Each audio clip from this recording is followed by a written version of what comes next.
تلنگانہ میں 4000 ایکڑ انیمی پراپرٹیز۔ مرکزی وزارت داخلہ کی ہدایت کے بعد ریاستی محکمہ مال کی جانب سے نقشوں کی تیاری۔ ریاست تلنگانہ میں ہزاروں ایکڑ انیمی پراپرٹیز موجود ہے۔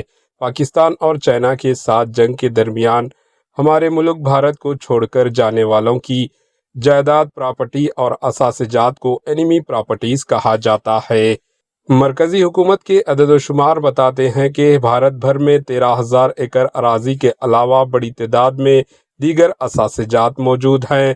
تلنگانہ میں 4,000 ایکڑ اراضی اور 200 سے زائد پراپرٹیز ہونے کا اندازہ لگایا جا رہا ہے۔ مرکزی وزارت داخلہ ان جائیدادوں پراپرٹیز کی مکمل تفصیلات حاصل کرنے کے اقدامات کا آغاز کیا ہے۔ ریاست کے محکمہ مال کے عہدیداروں کو ایک سے زائد اجلاس طلب کرتے ہوئے اس کا سروے کروانے کے احکامات جاری کیے گئے ہیں۔ ان جائیدادوں کی حفاظت کے لیے مرکز نے 1968 میں انیمی پراپرٹیز ایکٹ نافذ کیا تھا۔ اس کے مطابق ریاستوں کو ان پراپرٹیز، جائیدادوں اور اثاثوں کی حفاظت کرنے کی ہدایت دی گئی تھی۔ تاہم ابھی تک کئی علاقوں میں ان جائیدادوں پر قبضے ہو گئے ہیں۔ چند مقامات پر نوٹس جاری کی گئی مگر اس کے کوئی نتائج برآمد نہیں ہوئے۔